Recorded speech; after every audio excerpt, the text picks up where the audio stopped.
What's going on, everybody? Today we're back at it again with another review. Today's review is Dave Blunt's You Cannot Say That. So today I decided to bring somebody from the Dave Blunt's universe. He is in the flesh, Franklin K. Side. How do you feel being brought from that universe into reality? Well, I guess by the way, I didn't find that joke funny. Maybe you could have workshopped it a little bit. It would have been a little more funnier. But I'm making a fat joke. My bad. But yeah, I guess because don't all fat niggas know each other? On some level, yeah, maybe. But I feel like fat niggas low-key kind of hate each other too at the same time. I think it's like that one Key and Peele sketch where there's like two black guys in like the same vicinity, and they start just getting mad at each other because they're not mad, but they kind of like look at each other as like both of them are like predators and like you're eating out like their prey. So there can only be like one. Yeah, only one fat nigga in the room, basically. Yeah, there'd only be like one fat person. So can you imagine how uncomfortable people might have felt when Big Pun and Fat Joe were in the same room together? I mean, that kind of breaks my thesis. What was your thesis? My thesis is that there can only be like one fat person with each other, like can coexist, but like in a friend group or whatever. But now if it's if they were cool, then I guess there's something like because there's also like the fat person and skinny dynamic. Mm-hmm. You know, when there's like that. What's a good example of that one? R2D2 and C3PO. Yeah, I get.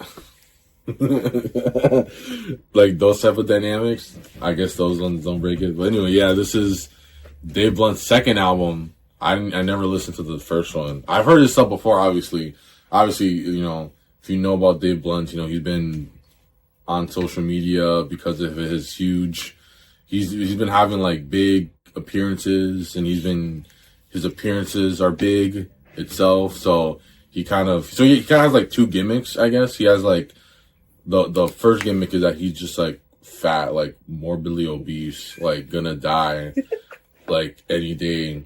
He might die right now as we record. But also, I guess he's one of those fat guys that make like other fat people feel better about themselves because they see him and they go like, oh, I guess it's not that bad. Because like every time he's rapping, just like this. Cause then you see him like hooked up to like the oxygen tank and everything, and like not regular fat people. Like I guess the average American just sees them alone. I guess it's not that bad, and then they stuff another honey bun in their mouth. Hey, you want to hear something funny? I want to get a little bit off topic. You ever seen Willy Wonka and the Chocolate Factory? Yeah. Do you remember the fat German kid?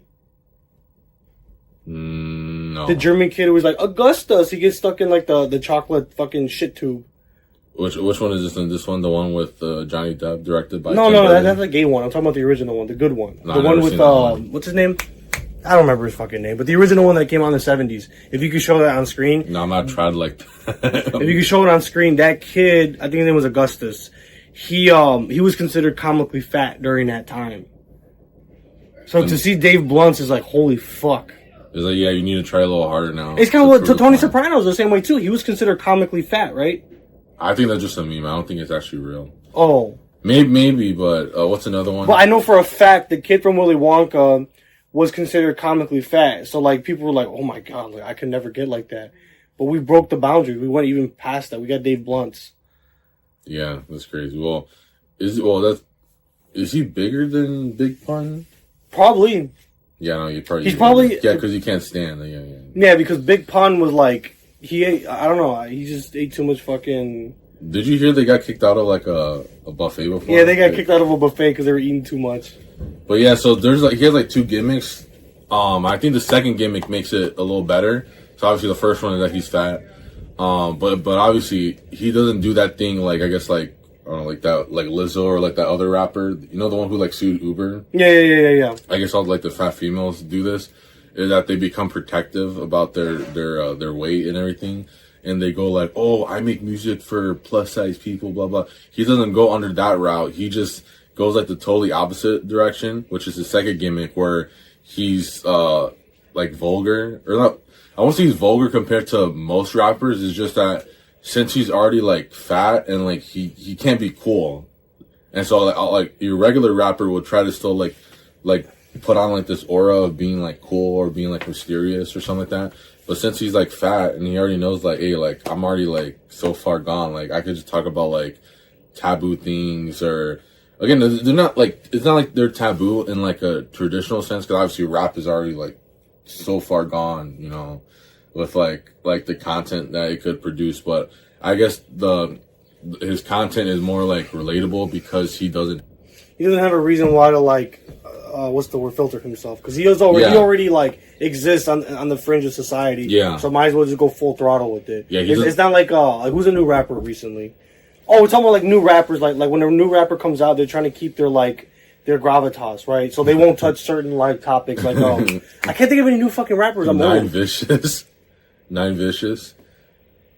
Oh, yeah, he's just like, he's literally, because you told me before that you think some like rappers are cloned and stuff. He's literally like a Young Thug clone. Like, and he got signed to YSL or whatever, but he's literally like he's like Young Thug if you took his body and like de-aged him like 15 years.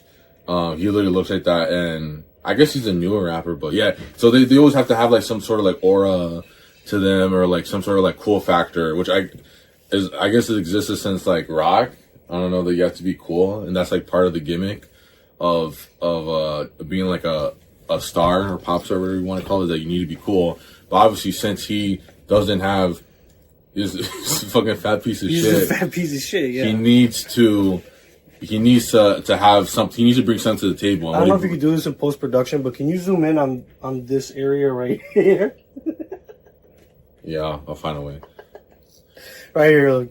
I'm gonna keep it for you, so you know that area. Like, yeah, like, dude, I mean, how are you gonna act cool when you got that? Well, also, I think it's also like an irony thing because our generation and like Gen Alpha can't enjoy things like I saw a video about that seriously. Recently. Everything has to be ironic. Well, I thought about that opinion myself, so I didn't steal it from any YouTuber because I have all original opinions, in my opinion. But but yeah, I guess there's like an irony factor that like he's fat.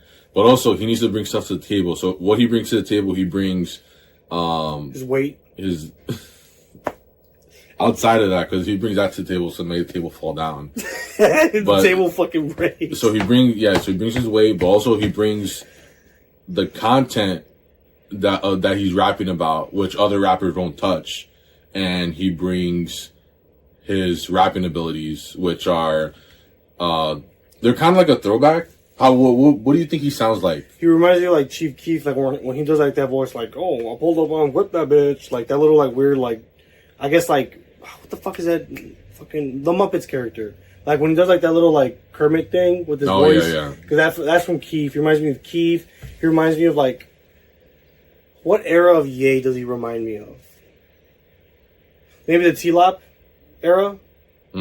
Kind of, a little bit. Well, mostly I think his raps, because I think Ye's the only other one that's like as unfiltered in his raps. Is probably why they mesh well together. Or that's why there was a third rapper. I know we talked about it yesterday. That he reminds me of. Well, me in my opinion, what I thought of was like Lil Uzi Vert, because I think he has like the same kind of like freestyling abilities. Because it just sounds like he just like a lot of the raps he thinks of is just like off the brim. Kind of like Lil Uzi Vert, and also who else? Someone else. Uzi Vert and Juice WRLD. Most like the melodic. Yeah, that's who we said too. Yeah, he does remind me of Juice WRLD. Like the first tape, what was it called? Not Lucid Dreams. Yeah. Goodbye and Good Riddance. Yeah, so most like the emo things, it kind of reminds me of that. I think that's why he was at that Juice WRLD Day thing, because he comes from like that ilk or descends from that. But yeah, so that's all the gimmicks he has, and that's what makes him an interesting rapper to listen to. Now to get into the album, this one had I think it had like 20 tracks, no features at all. I think he was gonna get a Ye feature. I'll talk about it later. But I think either his label didn't want to do it or Ye didn't want to put the feature on, so that's kind of unfortunate. But the whole album, no features, which is kind of crazy. And I think also that's kind of the bad thing on some level, because the only main thing I really have a problem with this album is that it's repetitive, but it's repetitive and it has no skips. Like I could listen to this like Because also all the songs are pretty short, so it doesn't really matter if they all sound the same, in my opinion.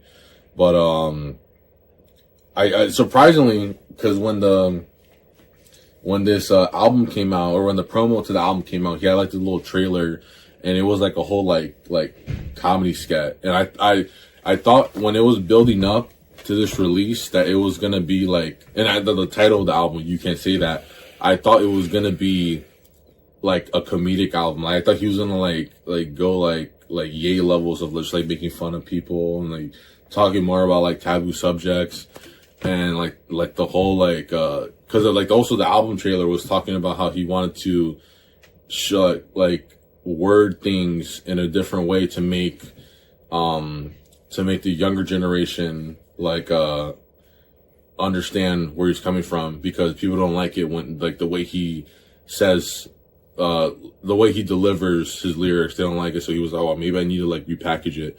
So I was expecting a way more comedic album, and I was surprised that I got like kind of a straight up just like narrative album.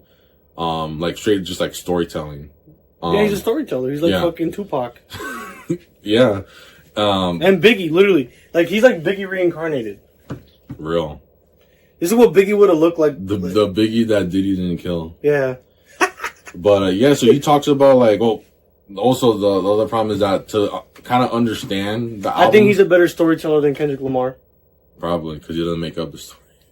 Oh, hey. Nah, man, now the Pirates or whatever, they come after me or whatever. It's okay, we're America first. Now I'm not going to get invited to the show. Now you're not going to get invited to the fucking... after party. Yeah, it's okay. Now I'm not going to get invited to the TDE after party.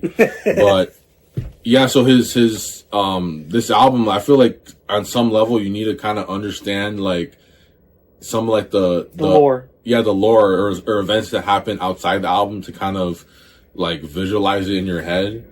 Like this, so, like, the girl he's with, I guess his name is Isabella, and is, like, the main, like...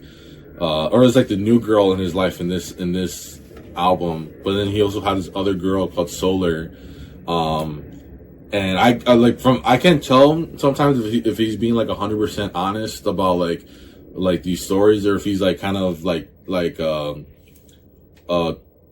exaggerating them. Yeah, exaggerating the stories to make it more enjoyable. But the fact that he constantly like brings it up in the album, it kind of sounds like one, he doesn't like this is like the only thing that he's thinking about, like when writing these songs, which also makes me think that he just like freestyled the whole album, or he did like minimal writing. But do you have any like favorite songs? Yeah, Sex Crimes. Sex Crimes. We're talking about Antonio Brown. Oh, that random Antonio Brown diss. That was crazy. When I was listening to the album, because Franklin told me to listen to the album for obviously to make this video, right? And I was like, all right, fuck it. So I did. So I threw it on, whatever, and I was working, and I wasn't paying attention to the track list. I was just, because I was fucking working, dude. You know, I didn't pay attention to the track list. So when the fucking song turned on, dude, I just started dying of fucking laughter. And he's like, Antonio Brown, what did he say? He raped a bitch? Yeah, he raped a bitch, and he can't go into swimming pools anymore. Yeah, literally. When I heard that, dude, I just started dying of fucking laughter. I mean, that's my favorite song, probably for the wrong reasons, because it's funny. I think all the songs before that were pretty good. I think the album itself, I don't know how to say this. I can't say I have a particularly favorite song, because like what you said, a lot of them kind of do sound the same, and they're not really skippable, right? Yeah. And that's why I can't say I have a particularly favorite song. Probably that one, and there's another one. I think it's like the third or fourth song that I like. You can pull up the track list. Third song is First Day Out of the Hospital. That was one of my favorite songs off of I think it was that one. Either that or Game Changer. And I, like I said, it's good. I just didn't like the album until the very end, when he really starts getting deep into the whole, like, I think Isabella or Solar lore. When he starts, like, having all the instrumentals becoming acoustic.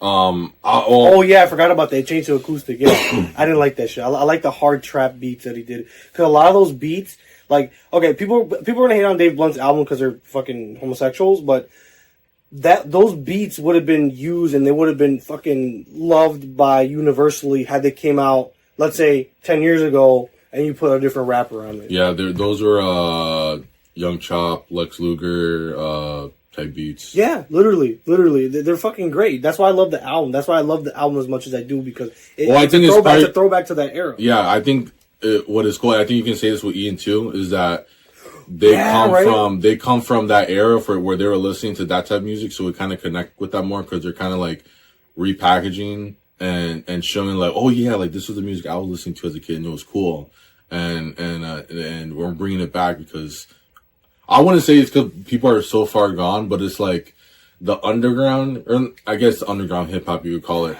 They kind of move way too fast and they try to become like way too experimental of like how different they can make beats. Like or hip hop in general goes like way too fast for like the type of like things that they want to they like the rap is like totally ADHD for when it comes to like trying to like innovate all the time, but it's not like they're innovating to like make it better. They're just doing it because they're like, oh, I need to come up with a different sound. Every era of hip hop before the trap era was literally like lasted like 5 years at the most.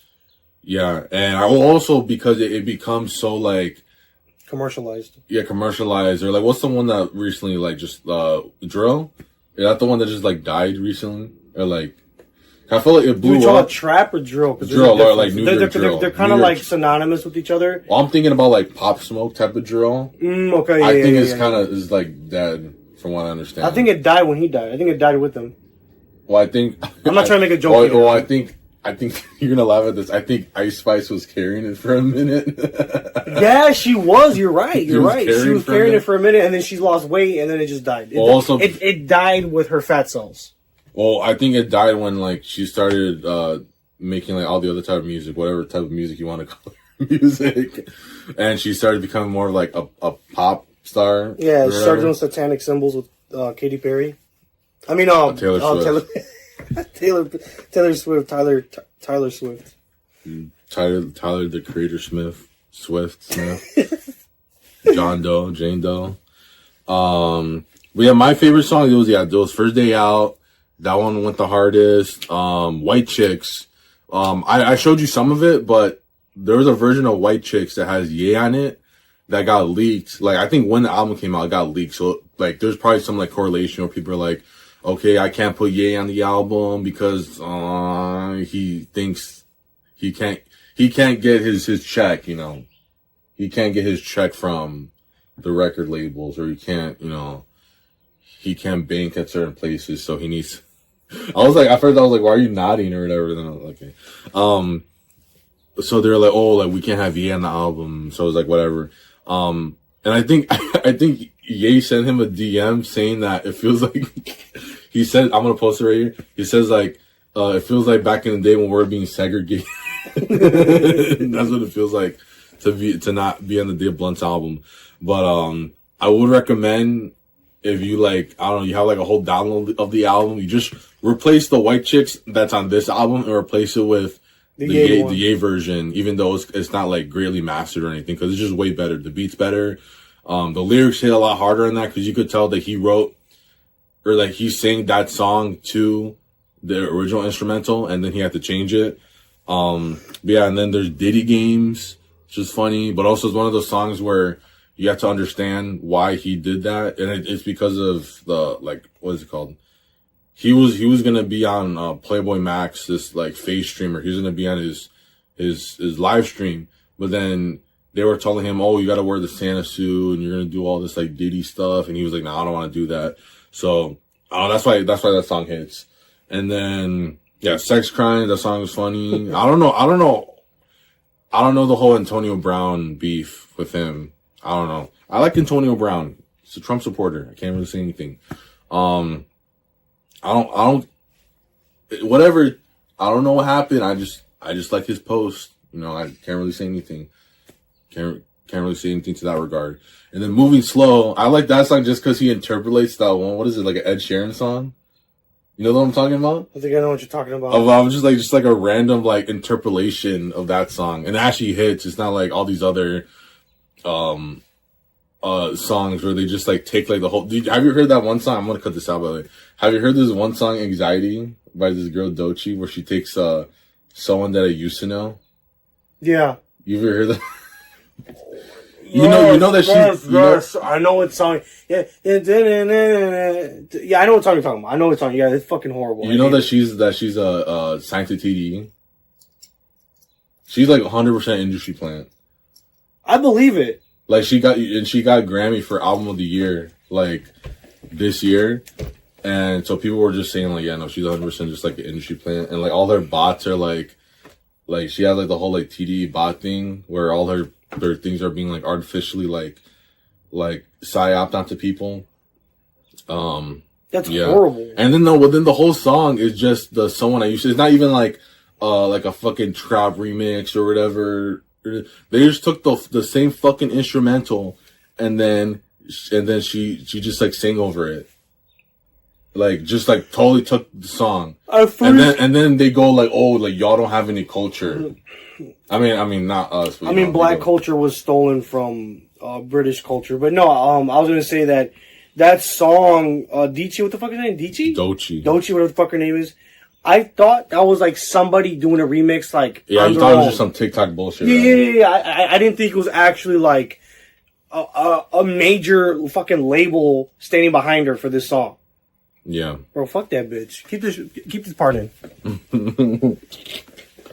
But yeah, I guess the industry plan. We just have to talk about that because it's bothering. Now I don't know if they've been psyoping the music video because it dropped like on Friday. And they have the people in the Somebody I Used to Know song. I'm like, bro, come on, man. Like, have some integrity, goddammit. It's like remember when I showed you that one Drake song where he sampled the, like, Hey There, the Lila song? Yeah. And they're, like, reacting to it and shit. And they're trying not to say that it sucks ass because they're like, oh. Yeah, you could see it in his face. You could literally see it in his fucking face. He's like, yeah, this is the worst song ever. But yeah, no, closing out this album review. It's a good album. Would recommend putting some of the songs on your playlist, keeping it in rotation until the next album. But for improvements, I would say the next album. No more acoustics. He doesn't want no more like simp songs. Even though like I don't know, I think the simp narrative kind of like fell flat to me because I thought he was trying to tell people not to be simps, and then he just talks about how he's a simp. And then he says he actually pays for pussy. Yeah. Well, again, at least he's honest, but. But no, because I remember he did an interview. He's like, honestly, I've never paid for pussy before. Like, you never seen that interview? No, I never seen. Yeah, he said that. That's why it hit me because he was literally staunchly like against it, and then he just like admits it in the album. Because when I heard that, I was like, what? No fucking way. But yeah, he admitted it himself. Well, yeah, I don't know because I do like again that this album was personal and that again since he doesn't have like that cool factor, he doesn't have to pretend to be cool or anything, even though he has, like you said before. But I don't know, from here, I guess I guess he's gonna have World War III with Ye, that album. I don't know how much he's working. It seems like he's doing like the whole thing with him, which is weird. That it might basically be like a collab album. That's funny. Like Ye, imagine Ye, his like collab album discography is like Watch the Throne, Kids See Ghosts, Vultures, and then the War Dave Blunt. That's crazy that you get to be part of the Ye cinematic universe like that. Literally. No, that's all I gotta do. Any last? Well, it's kind of going too far. I don't know if I want to have the content on my channel. Great album.